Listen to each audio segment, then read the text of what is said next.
தோழர் வணக்கம் தோழர். வணக்கம் தோழர். வணக்கம் தோழர். நல்லா இருக்கீங்களா? நல்லா இருக்கேன். நீங்க எப்படி இருக்கீங்க? நல்லா இருக்கேன் தோழர். இன்னைக்கு நம்ம எதை பத்தி பார்க்க போறோம் அப்படின்னா, பெரும்பாலும் எல்லாரும் பேச மறுத்த ஒரு விடயத்தை நாம பேச போறோம். இதுவரைக்கும் மத்தவங்க பேச மறுத்த விடயத்தானே நம்ம வெளிச்சம் போட்டு காட்டுறோம். நாம எப்பொழுதுமே என்ன பண்ணுவோம்னா, தேடி பிடிச்ச ஒரு விஷயத்தை எடுத்து இந்த விஷயத்தை பத்தி எவனும் பேச மாட்டாங்களே, நாம் பேசுவோம் அப்படின்னு பேசுறோம். சோ அந்த மாதிரிதான் இன்னைக்கும் கூட யாரும் பேச மறுத்த ஒரு விடயத்தை நம்ம பேச போறோம். சரிங்களா? அதாவது ஒரு 2 நாட்களுக்கு முன்பாக விடுதலை சிறுத்தைகள் கட்சியினுடைய வணிகரணி மாநாடு வந்து நடந்திருக்குது. ஆமா, சென்னையில் லட்சக்கணக்கான மக்கள் திரண்டாங்கல்ல. ஆமா, அந்த மாநாட்டுல ஒரு சில சம்பவங்கள் நடந்திருக்குது. ஆனா இதை வந்து யாரும் பேசவே இல்லை. ஓ அப்படியா? ஆமா, யாரும் பேசவே இல்லை. தமிழக அரசாங்கம் ஒரு மிகப்பெரிய ஒரு எப்படி சொல்றது, ஒரு துரோகத்தை செஞ்சிருக்காங்க கூட எடுத்துக்கலாம். வஞ்சகத்தை வஞ்சகம் செஞ்சிருக்காங்க கூட எடுத்துக்கலாம். சரிங்களா? சோ அந்த வஞ்சகம் என்ன, வணிகரணி மாநாட்டுல என்ன நடந்துச்சு, அதற்கு பின்னாடி நடைபெற்று கொண்டிருக்கின்ற அரசியல் என்ன அப்படின்றத இந்த காணொலியில கொஞ்சம் டீட்டெயிலா பார்த்துடலாம். நண்பர்கள் அனைவருக்கும் உரிமைக்களம் தொலைக்காட்சியின் சார்பாக இனிய வணக்கம். நாங்க இப்படி வந்து பார்த்துட்டோம். இனி ஜென்மத்துக்கும் என்னால குனிய முடியாது. அதனால நாங்க சண்டை போட போறோம். தோழர், அதாவது இப்ப என்ன பண்ண போறேன்னா, டிஸ்பிளேல ஒரு போட்டோ காட்ட போறேன். ஒரு கூஸ் பம்ப்ஸ் போட்டோ. அந்த போட்டோ நீங்களே பாருங்க. ஆஹா, லட்சக்கணக்கான மக்கள் திரண்டு இருக்காங்கல்ல. பாத்தீங்களா? எவ்வளவு பெரிய கூட்டம் பாத்தீங்களா? விடுதலை சிறுத்தை கட்சியினுடைய கூட்டம்னா சும்மாவா? விடுதலை சிறுத்தை கட்சியினுடைய ஒரு வணிகரணி மாநாடு. அந்த மாநாட்டுக்கு திரண்ட கூட்டங்கள் தான் இந்த கூட்டங்கள். ஆமா. சரி, இந்த கூட்டத்தில் நான் திருமாவர்கள் நின்று பேசுறாரு பாத்தீங்களா? இந்த பேசுகின்ற இடம் என்ன இடம் தெரியுமா? சரியான மேடையா இருக்கேப்பா. ஆமா, பயங்கரமான மேடையா இருக்குல்ல. ஆமா, பயங்கரமா தோரணையா இருக்குல்ல. ஆமா, ஆனா அது மேடை கிடையாது. அப்புறம் அது மேடை கிடையாது, அது வந்து ஒரு லாரி. லாரியா? ஆமா, லாரியில் இன்றுதான் அண்ணன் திருமாவர்கள் இந்த வணிகரணி மாநாட்டையே நடத்தி முடிச்சிருக்கிறாரு. என்னப்பா இவ்வளவு ஒரு கொடுமையான விஷயம் நடந்திருக்கு. இதை பத்தி யாருமே பேசலையே. ஆமா, ஏன் அவர்கிட்ட காசு இல்லையோ மேடை போடுறதுக்கு? என்னங்க, விடுதலை சிறுத்தைகள் பார்த்தோம்னா வெள்ளிஞ்சான மாநாடு மேடையை பாத்தீங்களா? பார்த்தோம்ல, எப்பேற்பட்ட மேடை, சரியான மேடை. நேத்து சிதம்பரத்துல பாத்தீங்களா மேடையை பாத்தீங்களா? எப்பேற்பட்ட மேடை. அப்பயும் அதுக்கு மேடை கிடைக்கல. ஏன் தெரியுமா? ஏன்னா காவல்துறை அதிகாரிகள் அந்த இடத்துல மேடை போட்டீங்க அப்படின்னா எங்களுக்கு வந்து இடையூறுகள் ஏற்படும், பொதுமக்களுக்கு இடையூறு ஏற்படும். அதனால விடுதலை சிறுத்தை கட்சியினுடைய மாநாட்டுக்கு, வணிகரணி மாநாட்டுக்கு மேடை போடுவதற்கு நாங்கள் அனுமதி வழங்க மாட்டோம் அப்படின்னு சொல்லி விடுதலை சிறுத்தை கட்சியினுடைய மாநாட்டுக்கு அனுமதியை மறுத்திருக்கிறாங்க. எங்க திராவிட முன்னேற்ற கழகத்தினுடைய ஒரு பொதுக்கூட்டத்துக்கோ மாநாட்டுக்கோ நீங்க அனுமதி மறுத்துருங்க பார்ப்போம். மறுக்க முடியுமா? முடியாது. இல்ல இதர பின்ன ஏதாவது ஒரு கட்சிகளுக்கு வந்து நீங்க அனுமதி மறுத்த முடியுமா? முடியாது. சாதாரண ஒரு அக்காத்துக்கா கட்சி கூட வந்து மேடை போடுறதுக்கு அனுமதி கொடுக்குறீங்க. ஆனா விடுதலை சிறுத்தை கட்சியுடைய வணிகரணி மாநாட்டுக்கு திராவிட முன்னேற்ற கழகத்துடைய கூட்டணியில் இருக்கிற விடுதலை சிறுத்தை கட்சிக்கு சமூக நீதி பேசுகின்ற மண்ணுல மேடை போடுவதற்கு அனுமதி வழங்கவில்லை காவல்துறை. தோழர், இங்க ஒரு முக்கியமான விஷயத்தை சொல்ல விரும்புறேன். நீங்க ஒரு கல்வி உரிமை மாநாடு நடத்தினா உடனே உங்களுக்கு அனுமதி தந்திருப்பாங்க. அதுக்கடுத்து நீங்க பார்த்தோம்னா இரட்டை வாக்குரிமை மாநாடு நடத்தினீங்கன்னா உடனே உங்களுக்கு அனுமதி தந்திருப்பாங்க. மகளிர் உரிமை மாநாடு நடத்தினா கொடுத்துருவாங்க. இறையாண்மை மாநாடு நடத்தினா கொடுத்துருவாங்க. வெள்ளுஞ்சாண மாநாடு தானே கொடுத்துருவாங்க. அதுலேயே போலீஸ் நெருக்கடி இருக்கும். அந்த நெருக்கடியில கடைசி டயத்துல தான் அனுமதி தருவாங்க. கடைசி நிமிஷத்துல விடிய போறதுக்குள்ள அந்த அவங்களுக்கு அனுமதி தரண்டு. ஆனா இந்த மாநாடுக்கு ஸ்பெசிபிக்கா ஒடுக்குமுறைக்கும் ஏன் உள்ளாக்கப்படுகிறாங்கடா, மெயின் விஷயம் என்னண்டா, எப்போதுமே வணிகர்களை திரட்டி வணிகரணி மாநாடு நடத்துவாங்க. எல்லா கட்சியிலையும், திமுக இருக்கு, அதிமுக இருக்கு.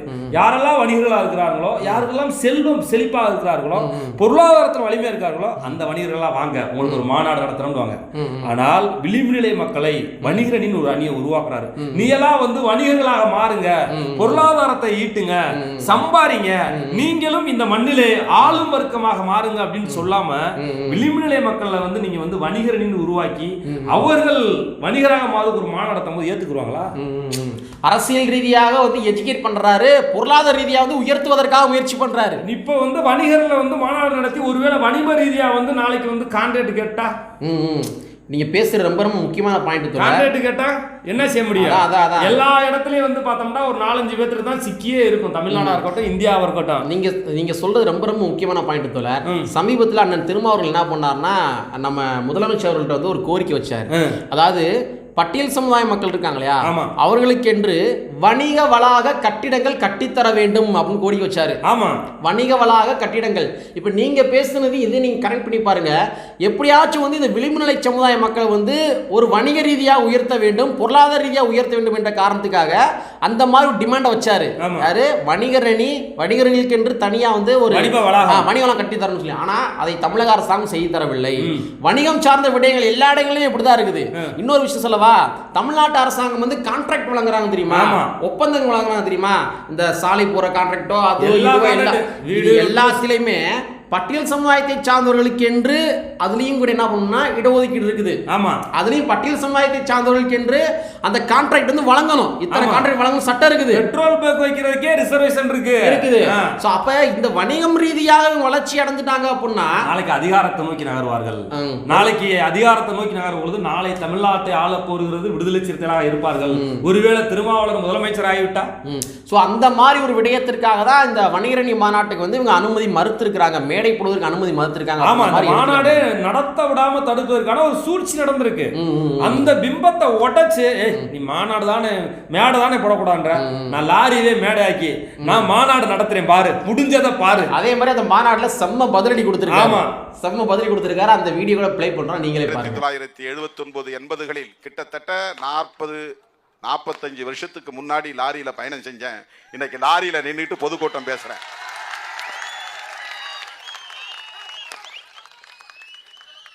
லாரியை நம்ம வந்து இழிவா பார்க்க வேண்டாம். நமக்கு இந்த நிலையை கொடுத்தவங்க வேணா சந்தோஷப்பட்டுக்கிட்டோம். நாங்கள் வந்து திருமாவளவனுக்கு பர்மிஷனே கொடுக்கல, மேடை போட நாங்கள் அனுமதிக்கவே இல்லை, போய் நீ வேணா கண்டெய்னரில் நின்றுக்கோ லாரியில் நின்றுக்கோ எப்படி வேணாலும் பேசிக்கோன்னு சொல்லிட்டேன்னு அவங்க இப்போ டீ குடிச்சிட்டு சந்தோஷமாக பேசிகிட்டு இருப்பாங்க. டீ இல்லை வேற ஏதாவது குடிச்சிட்டு இருப்பாங்க. அவங்க சந்தோஷமா இருப்பாங்க.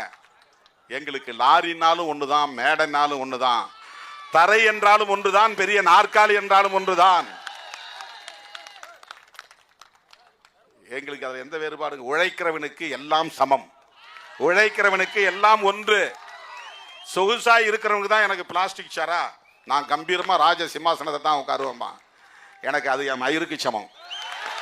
அப்படி ஒரு சோஃபாவில் உட்காரணுங்கிறது எனக்கு தேவையே கிடையாது. அப்படி ஒரு சொகுசான வாழ்க்கை வாழக்கூடிய அளவுக்கு நான் வந்து வளர்க்கப்படலை. கட்டாந்தரையில் உட்கார்ந்து தான் நிறைய பொதுக்கூட்டங்களை நடத்தியிருக்கிறேன், தரையில் நின்று தான் பொதுக்கூட்டங்கள் நடத்தியிருக்கிறேன், காலில் செருப்பு போடாமல் பல ஆயிரக்கணக்கான கிலோமீட்டர்களை நடந்திருக்கிற மதுரையில். அப்படி வந்து மக்களோடு மக்கள் நின்று பணியாற்றியவன் திருமாவளவன். எனக்கு எல்லாம் ஒன்று என்று எண்ணுகிற போது எனக்கு பிளாஸ்டிக் சேரும் ஒன்றுதான், ராஜ சிம்மாசனமும் ஒன்றுதான். அதையும் நான் பொருட்படுத்த மாட்டேன், இதையும் நான் குறையாக கருத மாட்டேன். எங்க பெரிய மேடை போட்டு 60க்கு 40 அளவுக்கு அகலமான மேடை போட்டு பெரிய ராஜ சிம்மாசனத்தை வந்து உட்கார வைத்து என்னை அதிலே அமர வைத்தால் கூட எனக்கு மகிழ்ச்சி வர. நான் வந்தவொடனே அப்படி ஏதாவது வித்தியாசமா ஒரு நாற்காலி இருந்தால் கூட தூக்கிடான்ருவேன். எல்லாருக்கும் நாற்காலி என்ன போட்டுருக்கு அதே போடு. என்னுடைய 45 வருஷமா இதுதான் நான் பண்ணிட்டு இருக்கேன், 40 வருஷமா இதுதான் பண்ணிட்டு இருக்கேன். ஒரு சின்ன டிஃபரெண்டாக கூட ஒரு நாற்காலி இருந்தால் எனக்கு பிடிக்காது மேடையில், அது அவசியம் இல்லை. அப்படிப்பட்ட சொகுசு பேர் வழி அல்ல நாங்கள். இதே இடத்துல இந்த லாரி கூட கிடைக்கலன்னா எதையாவது ஒரு கட்டையை தூக்கி போட்டு மேலே ஏறி நின்று பேசிட்டு போயிருப்பேன். பாத்தீங்களா, மனுஷன் சும்மா அப்படியே பொழந்து கட்டியிருக்காரு. இந்த 90s கால திருமாவளவன் இருப்பாரு தெரியுமா, அந்த மாதிரி வந்து என்ன பண்ணிருக்காருன்னா சும்மா தக்க பதிலடி வந்து கொடுத்திருக்காரு. இந்த ஸ்டைல் எந்த ஸ்டைல் தெரியுமா, ஈரா திருமாவளவன் ஸ்டைல். ஆமா ஆமா ஆமா ஆமா. இத எப்படி சொல்லலாம் அப்படின்னு பார்த்தோம்னா, எவ்வளவு ஒடுக்குமுறை நீ பண்ணாலும் சரி சொல்லுவார், மேலவளவுக்கு போகக்கூடாது என்று சொன்னீர்கள், மேலவளவுக்கு சென்றோம், மாநாடு போடக்கூடாதுன்னு சொன்னீர்கள், மாநாடு போட்டோம். நீ எதெல்லாம் நீ ஒடுக்குமுறை செய்யறியோ அதெல்லாம் தவிடுபடியா உடைக்கிற ஆற்றல் வந்து அண்ணன் திருமாவுக்கு இயல்பாக உண்டுங்க. நீ என்னை ஒடுக்க பார்த்தாலும் ஓரங்கட்ட பார்த்தாலும் நாங்களே மையம் என்பதனை தீர்மானிப்போம் அப்படின்னு திருமா சொல்லி. ஆமா, நான் ஒன்னும் மேடை போட, நான் உனக்கு மேடை போட அனுமதி தர மாட்டேன், நான் எப்படிதான் மேடை போடுவேன், மேடை போட்டு நான் பேச வேண்டியதே பேசுவேன், எப்படி இந்த மக்களை அரசியல் படுத்த வேண்டுமோ அப்படின்னு அரசியல் படுத்துவேன் அப்படின்ற மாதிரி. நீ என்னை ஒடுக்க பார்த்தாலும் ஓரங்கட்ட பார்த்தாலும் நாங்களே மையம் என்பதனை தீர்மானிப்போம் அப்படின்ற மாதிரி நிரூபிச்சு காட்டியிருக்கின்றார் அண்ணன் திருமாவளவன் அவர்கள். அந்த மேடல இன்னொன்னு சொன்னாரு, நீ இங்கதான் லாரியவே பிடிக்கிட்டு போனாலும் சரி, நான் பொது இடத்துல நின்று அப்படியே தரையில் நின்று நான் பேசுவேன், அதையும் இதுனா கூட மேடை ஓட்டு என்ன கட்டையெல்லாம் அடுக்கி வச்சு அதுக்கு மேல நின்று இந்த மக்களுக்கு நான் செய்ய வேண்டிய கடமை செய்வேன்னு சொல்றா தெரியுமா. இந்த துணிச்சல் வந்து 90ல எப்படி இருந்துச்சோ அதை இன்னும் சற்று குறையவில்லைன்னு நினைக்கிறேன். இப்ப இதுல வந்து என்ன பண்ணிருக்காரு, நான் திரும்ப அவர்கள் என்ன பண்ணிருக்காருன்னா பதிலடி கொடுக்க வேண்டிய ஆட்களுக்கு வந்து பதிலடி கொடுத்திருக்காரு. இப்ப நீங்க அந்த சேர் விவகாரத்தை எடுத்துங்க, நிறைய பேர் சமூக வலைத்தளங்கள்ல வந்து பிளாஸ்டிக் சேர் அப்படின்ற மாதிரி கிண்டல் பண்ணுவானுங்க.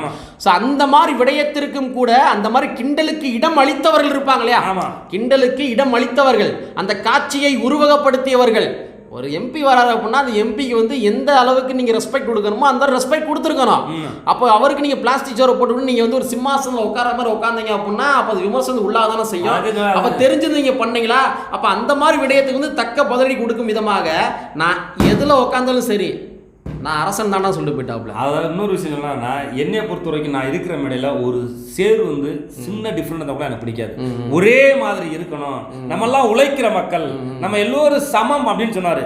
நீ அந்த மாதிரி பெரிய சேர் குஷன் சேர் அதா இருந்தாலும் சரி இதா இருந்தாலும் சரி எதா இருந்தாலும் என் மயிருக்கு சாமம் சொல்லிட்டு போயிட்டாரு. ஆமா, அது யாருக்கு வந்து அந்த வார்த்தைகள்லாம் சொன்னாருன்றது மக்களுக்கு தெரியும். ஆமா. ஆனா இவ்வளவு ஒடுக்குமுறை இருக்குது, கூட்டணி கட்சியில இருக்கிறாங்க. இந்த ஒடுக்குமுறை, நெருக்கடி, வஞ்சகம், சூழ்ச்சி, அரசியல் இதையும் கடந்து கடைசியா ஒரு வார்த்தை அண்ணன் சொன்னார் அந்த மேடையில பேசும்போது, நமக்கு சகிப்புத்தன்மை தேவை. சகிப்புத்தன்மை சாதாரண விஷயம் இல்லைங்க. இவ்வளவு நெருக்கடினா எமோஷனலா போய் ஏதாவது பண்ணிடுவான். எமோஷனல் ஆகாத, படி, கத்துக்க, சகிப்புத்தன்மையோட இரு, இந்த சூழ்ச்சியிலையும் கத்துக்க. அந்த மேடையில தான் அந்த மேடையுடைய ஸ்பீச்சோடைய சாராம்சம் அதுதான். இந்த மாதிரிலாம் ஒடுக்குமுறை இருக்கும், இந்த மாதிரிலாம் வந்து கூடயே இருந்து குளிப்பறிப்பாங்க, என்னெல்லாம் பண்ணுவாங்க, எதிரிகள் இருப்பாங்க, துரோகிகள் இருப்பாங்க, நண்பர்கள் இருப்பாங்க, எல்லாருமே இருப்பாங்க. எல்லாம் நிறைந்ததான் அரசியல் களம். ஆனாலும் கூட சகிப்புத்தன்மையோடு இருக்க வேண்டும். அது மேடையில இன்னொரு சொன்னாரு, இதுக்கெல்லாம் பதிலடி சொல்றதுக்காக நீங்க மே 31 10,000 பேர் நீல கலர்ல கோட் போட்டு சிகப்பு டை கட்டி எல்லாரும் வரணும், இதுவும் ஒரு வரலாறு சாதனை படைக்கும் அப்படின்றத திரும்ப அந்த மேடையில பேசியிருக்காருன்னா இது யாருக்கு பதில் சொல்றாங்கன்றது தெரியும். கண்டிப்பா யாருக்காக பதில் சொல்றாருன்னு தெரியும். கண்டிப்பா. ஸோ வந்து விடுதலை சிறுத்தை கட்சியினுடைய வணிகரணி மாநாட்டுக்கு அந்த மேடை போடுவதற்கு காவல்துறை அனுமதி மறுத்திருக்கின்றது.